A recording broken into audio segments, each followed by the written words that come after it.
ایک زرد لالٹین ہلتی ہوئی نظر آئی۔ یہ ہرمائنی گرینجر تھی جو گلابی گاؤن میں ملبوس تھی اور اس کی تیوریاں چڑھی ہوئی تھی۔ تم؟ رون نے غصے سے لال پیلا ہوتے ہوئے دیکھا۔ اپنے بستر میں جاؤ۔ میں نے قریباً تمہارے بھائی کو بتا دیا تھا، ہرمائنی نے پلٹ کر کہا۔ پرسی مانیٹر ہے، وہ اسے روک سکتا ہے۔ ہیری کو یقین نہیں ہو رہا تھا کہ کوئی دوسروں کے معاملے میں اتنی حد تک ٹانگ اڑا سکتا ہے۔ ہرمائنی اتنی آسانی سے ہار ماننے والی نہیں تھی۔ وہ بھی تصویر کے سوراخ میں سے اچھل کر ان کے پیچھے پیچھے آ گئی اور کسی غسیلی بدخ کی مانند آواز نکالنے لگی۔ کیا تمہیں گریفنڈور کی کوئی پرواہ نہیں ہے؟ کیا تمہیں صرف اپنی ہی پرواہ ہے؟ میں نہیں چاہتی کہ سلیدرین فریق ہاؤس کپ کے لیے جائے۔ تم لوگ وہ سارے پوائنٹس گوا دو گے جو میں نے تبدیلی حیت کے جادوئی کلمے کو جاننے کے باعث پروفیسر میگونگل سے حاصل کیے تھے۔ اب جاؤ بھی۔ ٹھیک ہے، لیکن میں تمہیں خبردار کرتی ہوں، جب تم کل گھر جانے والی ریل گاڑی میں بیٹھو تو یہ یاد رکھنا کہ میں نے کہا تھا۔ تم اتنے… لیکن وہ لوگ کیا تھے یہ انہیں پتہ نہیں چل پایا۔ ہرمائنی اندر جانے کے لیے فربا عورت کی تصویر کے پاس پہنچ گئی تھی، مگر وہاں تصویر خالی تھی۔ فربا عورت کسی سے ملنے کے لیے کسی دوسری تصویر میں گئی ہوئی تھی۔ ہرمائنی گریفنڈور کے مینار کے باہر کھڑی رہ گئی۔ اب میں کیا کروں؟ اس نے تیکھی آواز میں کہا۔ یہ تمہارا معاملہ ہے، رون نے منہ پھیرتے ہوئے کہا۔ ہمیں جانا ہے، ہمیں دیر ہو رہی ہے۔ وہ لوگ ابھی راہداری طے بھی نہیں کر پائے تھے کہ اسی وقت ہرمائنی ان کے پیچھے پیچھے آ گئی۔ میں بھی تمہارے ساتھ آ رہی ہوں، اس نے مختصراً کہا۔ نہیں، تم نہیں آ سکتی، رون نے تنگ کر کہا۔ تمہیں کیا لگتا ہے کہ میں وہاں پر باہر کھڑی رہوں گی اور فلچ کا انتظار کروں گی کہ وہ آ کر مجھے پکڑ لے؟ اگر وہ ہم تینوں کو پکڑ لے گا تو میں اسے سچ سچ بتا دوں گی کہ میں نے تم لوگوں کو روکنے کی کوشش کی تھی اور تم لوگ میری بات کی تصدیق کر سکتے ہو۔ تمہارے حوصلے کی داد دینا چاہتا ہوں، رون نے زور سے کہا۔ تم دونوں خاموش رہو، ہیری نے تیزی سے کہا۔ کوئی آواز آ رہی ہے۔ ایسا لگا جیسے کوئی سوں سوں کر کے سانس لے رہا تھا۔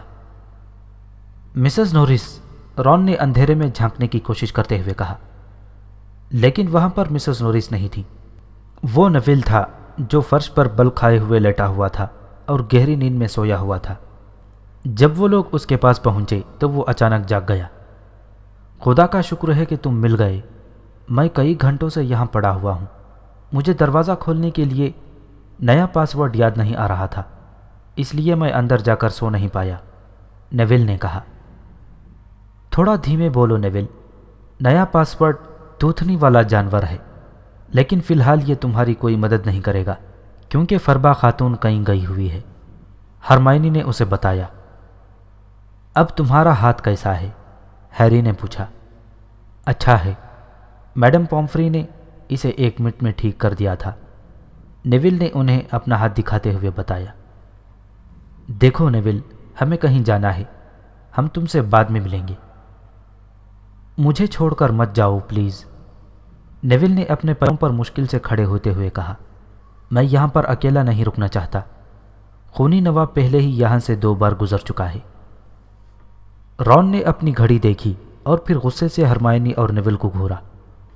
اگر تم دونوں میں سے کسی کی بھی وجہ سے ہم پکڑے گئے تو میں تب تک چین سے نہیں بیٹھوں گا جب تک کوئرل کا بتایا ہوا بھوتوں کا جادوئی کلمہ سیکھ کر تم پر اس کا استعمال نہ کر لوں۔ ہرمائنی نے اپنا منہ کھولا ہی تھا، شاید وہ رون کو یہ بتانے کے لیے تیار ہوئی تھی کہ بھوتوں کا جادوئی کلمے کا استعمال کس طرح سے کیا جاتا ہے۔ اسی وقت ہیری نے اسے خاموش رہنے کا اشارہ کیا اور ان سبھی کو ساتھ چلنے پر رضامندی ظاہر کر دی۔ وہ لوگ راہداری میں آگے بڑھے، جہاں اونچی سیڑھیوں سے آتی چاندنی کی وجہ سے روشنی پھیلی ہوئی تھی۔ ہر موڑ پر ہیری فلچ یا مسز نورس سے ٹکرانے کی امید کر رہا تھا، لیکن ان کی قسمت اچھی تھی۔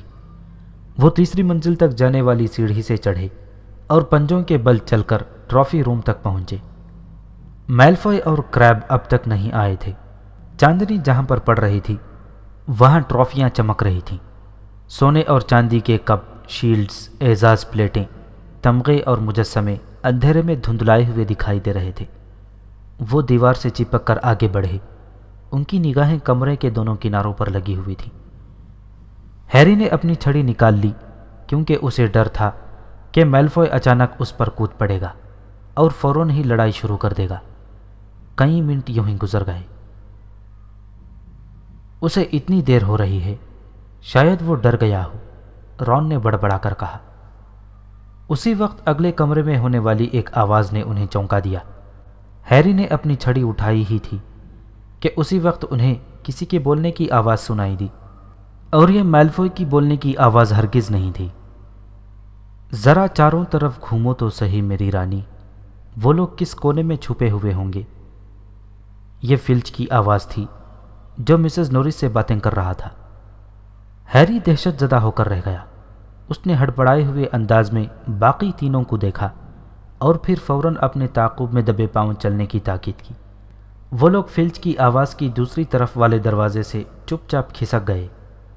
نیویل کا چوغا دروازے میں ابھی باہر نکلا ہی تھا کہ اسی وقت انہیں فلچ کی ٹرافی روم میں داخل ہونے والی آواز سنائی دی۔ وہ یہیں کہیں پر ہیں، شاید چھپے ہوئے ہیں، انہوں نے اسے بڑبڑاتے ہوئے سنا۔ اس راستے سے، ہیری نے اپنے ساتھیوں سے کہا جن کے چہرے خوف سے مفلوج ہو چکے تھے۔ وہ لرزتے ہوئے ایک طویل راہداری میں جھک کر چلنے لگے۔ راہداری میں ہر طرف جنگجوؤں کی زرہ بکتر بکھری ہوئی تھی۔ انہیں سنائی دے رہا تھا کہ فلچ قریب آ رہا تھا۔ نیویل اچانک ڈر کر چیخا اور دوڑ پڑا۔ وہ پھسل گیا۔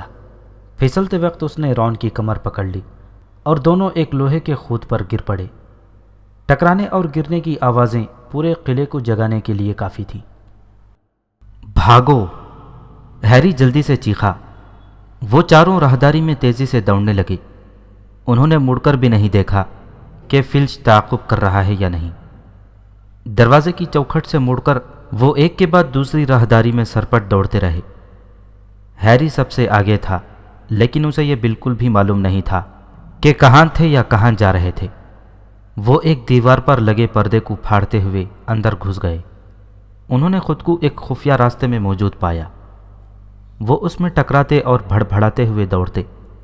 اس راستے سے وہ جادوئی کلمات والی جماعت کے کمرے کے قریب جا نکلے۔ وہ یہ جانتے تھے کہ یہ جگہ ٹرافی روم سے کافی فاصلے پر تھی۔ لگتا ہے ہم بچ گئے ہیں، ہیری نے ہامتے ہوئے کہا۔ اس نے ٹھنڈی دیوار سے ٹیک لگا کر ماتھے کا پسینہ پوچھا۔ نیویل دوہرا ہو گیا۔ وہ دھڑ دھڑاہٹ کے ساتھ سانس لے رہا تھا اور پھنکارنے جیسی آواز نکال رہا تھا۔ میں نے تم سے کہا تھا، ہرمائنی نے ہامتے ہوئے کہا۔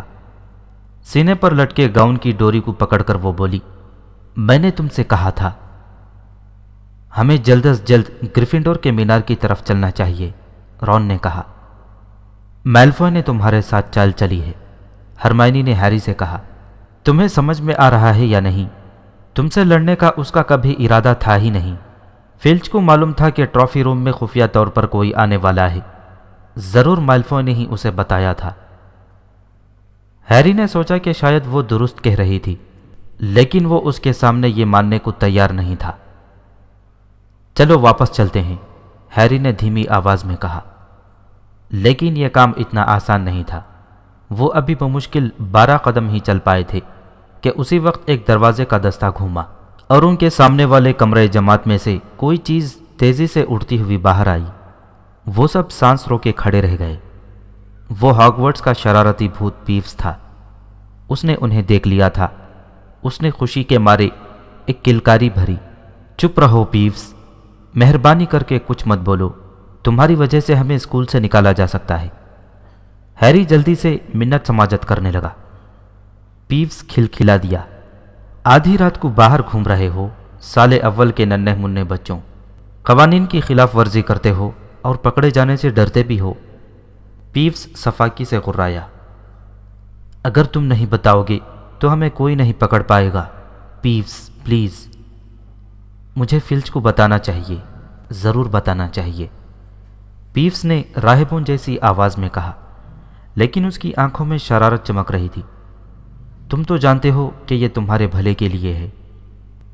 ہمارے راستے سے ہٹ جاؤ پیوس، رون نے تنگ کر کہا، اور اس نے پیپس پر جھپٹ کر اسے مارنے کی کوشش کی۔ یہ اس کی بہت بڑی غلطی تھی۔ طلبہ اپنے بستروں سے باہر ہیں، پیپس گلا پھاڑ کر چیخا۔ طلبہ اپنے دفتروں سے باہر نکل کر جادوئی کلمات کے کمرے والی راہداری میں بھٹک رہے ہیں۔ پیپس کے نیچے سے جھکتے ہوئے وہ لوگ اپنی جان بچانے کے لیے بھاگ کھڑے ہوئے۔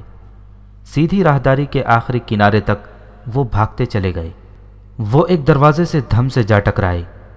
دروازے کا تالا منہ چڑا رہا تھا۔ اب تو پھنس گئے، رون نے بدحواسی میں کہا۔ انہوں نے دروازے کو دھکا دے کر کھولنے کی جان توڑ کوشش کی، مگر دروازہ ٹس سے مس نہیں ہوا۔ اب ہماری کوشش ختم ہو گئی ہے، کھیل ختم ہو چکا ہے۔ انہیں تیز قدموں کی چاپ صاف سنائی دے رہی تھی۔ فلچ اس شرارتی بھوت پیپس کی چیخوں جتنی رفتار سے تیزی سے ادھر دوڑتا ہوا آ رہا تھا۔ فلچ کے انداز سے ظاہر ہوتا تھا کہ وہ اپنی پوری قوت سے انہیں پکڑنے کے لیے دوڑتا چلا آ رہا تھا۔ چلو ایک طرف ہٹو، ہرمائنی غراتی ہوئی بولی۔ اس نے ہیری کی چھڑی چھینی اور دروازے کو آہستہ سے ٹھونسا اور دھیرے سے بڑبڑائی، اللہ مورا۔ تالے کا لاک کلک کی سی آواز سے کھل گیا۔ دروازہ کھل چکا تھا۔ وہ لوگ ایک ساتھ اندر داخل ہو گئے۔ انہوں نے تیزی سے دروازہ بند کیا اور اس کے ساتھ چپک کر کھڑے ہو گئے۔ ان کی سانسیں تیز تیز چل رہی تھیں اور کان باہر راہداری میں لگے ہوئے تھے۔ وہ لوگ کس طرف گئے ہیں پیپس؟ جلدی سے بتاؤ، فلچ کی آواز سنائی دے رہی تھی۔ پہلے تم ساتھ براہ کرم کہو، پیپس نے مطالبہ کیا۔ پریشان مت کرو پیپس، جلدی بتاؤ وہ لوگ کدھر گئے ہیں۔ تم جب تک براہ کرم نہیں کہو گے میں کچھ نہیں کہوں گا، پیپس نے اسے چڑھاتے ہوئے گنگنانے کی آواز میں کہا۔ ٹھیک ہے، براہ کرم، فلچ نے ہار مانتے ہوئے کہا۔ کچھ نہیں، میں نے تمہیں کہا تھا کہ تم جب تک براہ کرم نہیں کہو گے میں کچھ نہیں کہوں گا، کچھ نہیں، کچھ نہیں۔ اور پھر انہوں نے پیپس کے غائب ہونے والی شوں کی آواز سنی۔ فلچ غصے کے عالم میں کانپتا ہوا اسے سلوتیں سنا رہا تھا۔ وہ یقیناً یہ سوچ رہا ہوگا کہ اس دروازے کا تالا کیسے کھل گیا ہے۔ ہیری نے بڑبڑا کر کہا، مجھے لگتا ہے ہم لوگ صحیح سلامت بچ گئے ہیں۔ پیچھے ہٹو نیول، کیا کر رہے ہو؟ نیول پیچھے 1 منٹ سے ہیری کے گاؤن کے سرے سے لگ بھگ لٹکا ہوا تھا۔ ہیری اس کی طرف گھوما اور اس نے صاف صاف دیکھا کہ کیا ہوا تھا۔ ایک پل کے لیے تو اسے ایسا لگا جیسے وہ کوئی ڈراؤنا خواب دیکھ رہا ہو۔ اب تک جتنا کچھ ہو چکا تھا اس کے بعد یہ تو بہت ہی بھیانک تھا۔ وہ لوگ کسی کمرے میں نہیں تھے جیسا کہ وہ سوچ رہے تھے۔ وہ ایک راہداری میں کھڑے تھے، ایک ایسی راہداری میں جو 3ری منزل پر واقع تھی اور جہاں جانے کی سختی سے ممانعت تھی۔ اب انہیں معلوم ہو گیا تھا کہ یہاں آنا کیوں کر منع تھا۔ وہ سب ایک محافظ کتے کی آنکھوں میں آنکھیں ڈالے سیدھے اسے گھور رہے تھے۔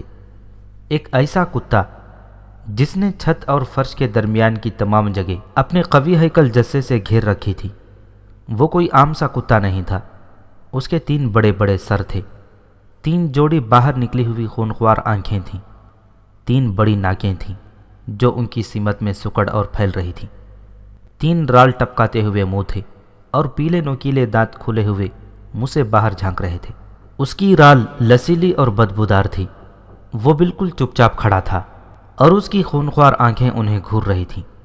ہیری سمجھ گیا تھا کہ وہ لوگ اب تک صرف اس لیے زندہ تھے کیونکہ ان کے اچانک وہاں چلے آنے پر وہ خونخوار کتا حیران ہو رہا تھا، لیکن وہ اس پریشانی سے اب باہر نکل رہا تھا۔ اس کے جبڑے پر کھال پھڑکنے لگی تھی۔ اس کے خوفناک انداز میں غرانے کا مطلب سمجھنے میں کسی سے کوئی غلطی نہیں ہو سکتی تھی۔ ہیری نے دروازے کا دستہ پکڑا۔ اسے فلچ اور موت کے بیچ میں سے اگر کسی ایک کا انتخاب کرنا ہوتا تو یقیناً فلچ کا انتخاب ہی کرتا۔ وہ لوگ پیچھے ہٹے۔ ہیری نے دروازے کو دھڑام سے بند کیا اور پھر وہ لوگ جان چھوڑ کر باہر نکلے۔ لگ بھگ وہ ہواؤں سے باتیں کرتے ہوئے راہداری سے باہر نکلے۔ خوش قسمتی سے فلچ ان لوگوں کی تلاش میں کہیں دور نکل گیا تھا کیونکہ انہیں تمام راستے اس کی صورت کہیں بھی دکھائی نہیں دی۔ یہ ایک الگ بات تھی کہ اب انہیں فلچ کی رتی برابر بھی پرواہ نہیں تھی۔ وہ تو صرف اتنا چاہتے تھے کہ اس خونخوار کتے کی رسائی سے جس قدر ممکن ہو دور پہنچ جائیں۔ انہوں نے تب تک دوڑنا بند نہیں کیا جب تک وہ 7ویں منزل پر فربا خاتون کی تصویر کے سامنے نہیں پہنچ گئے۔ تم لوگ کہاں تھے؟ فربا عورت نے سخت لہجے میں پوچھا۔ وہ ان کے بدنوں پر پہنے ہوئے گاؤنوں، ان کے فق چہروں اور پسینے سے شرابور جسم کو متعجب نگاہوں سے دیکھ رہی تھی۔ اس کی فکر مت کرو، شناخت توتھنی والا جانور، توتھنی والا جانور، ہیری نے ہانپتے ہوئے کہا اور تصویر آگے کی طرف جھک گئی۔ وہ لوگ ہال میں داخل ہوئے اور نڈھال ہو کر کرسیوں پر دھم سے لڑک گئے۔ کچھ دیر تک ان میں سے کوئی بھی ایک لفظ نہیں بول پایا۔ نیویل کا چہرہ تو ایسے لگ رہا تھا جیسے وہ اب کبھی بولے گا نہیں۔ جب ان کی سانسیں کچھ بحال ہوئیں تو انہوں نے ایک دوسرے کی طرف دیکھا۔ تمہارا کیا خیال ہے؟ وہ کیا کر رہے ہیں؟ اس طرح کا خونخوار جانور اسکول میں کیوں رکھا گیا ہے؟ رون نے بالآخر حال میں چھائے ہوئے سکوت کو توڑا۔ اگر انہیں واقعی کسی کتے کی ضرورت تھی تو کیا صرف یہی کتا رہ گیا تھا؟ ہرمائنی کا چہرہ اب کافی حد تک پرسکون ہو چکا تھا۔ آنکھوں کی پتلیوں میں چھپی ہوئی دہشت زائل ہو گئی تھی۔ اس نے رون کی سن کر لمبی سانس بھری۔ تم لوگ اپنی آنکھوں کا استعمال نہیں کرتے ہو، ہے نا؟ اس نے پلٹ کر پوچھا۔ وہ چڑچڑی سی دکھائی دے رہی تھی۔ کیا تم نے یہ غور نہیں کیا کہ وہ کس چیز پر کھڑا تھا؟ فرش پر؟ اور کس پر؟ ہیری نے بدمزگی سے جواب دیا۔ میں اس کے پیر نہیں دیکھ رہا تھا، میری توجہ اس کے سر دیکھنے پر مرتکز تھی، جو اکٹھے 3 تھے۔ نہیں، وہ فرش پر نہیں کھڑا تھا، وہ ایک چور دروازے پر کھڑا تھا۔ ظاہر ہے وہ لوگ کسی چیز کی حفاظت کر رہے ہیں، اسی لیے۔ ہرمائنی نے لفظ چباتے ہوئے کہا۔ وہ اپنی کرسی سے کھڑی ہوئی اور اس نے ان کی طرف غصے سے گھورتے ہوئے دیکھا۔ میرا خیال ہے کہ اب تم لوگوں کو یقیناً مسرت ہوئی ہوگی۔ ہم لوگ مر بھی سکتے تھے یا اس سے بھی کچھ برا ہو سکتا تھا۔ ہم لوگوں کو اسکول سے نکال دیا جا سکتا تھا۔ اب اگر تم لوگوں کو کوئی اعتراض نہ ہو تو میں سونے جا رہی ہوں۔ رون نے منہ پھاڑے ہوئے ہرمائنی کو گھورا۔ نہیں، ہمیں کوئی اعتراض نہیں ہوگا، اس نے گردن ہلاتے ہوئے کہا۔ کوئی سوچے گا کہ ہم اسے زبردستی اپنے ساتھ لے گئے تھے، ہے نا؟ ہرمائنی نے ہیری کو سوچنے کے لیے کچھ دے دیا تھا، اور جب ہیری اپنے بستر پر دراز ہو گیا تو وہ سوچ رہا تھا، کتا کس چیز کی حفاظت کر رہا تھا؟ ہیگرڈ نے کیا کہا تھا؟ اگر آپ کوئی چیز چھپانا چاہتے ہو تو گرنگوٹس دنیا میں سب سے محفوظ ترین جگہ ہے، شاید ہاگورٹس کو چھوڑ کر۔ ایسا لگتا تھا جیسے ہیری کو یہ پتہ چل گیا تھا کہ تجوری نمبر 713 سے نکالا گیا وہ چھوٹا سا گندا پیکٹ اب کہاں پر چھپا ہوا تھا۔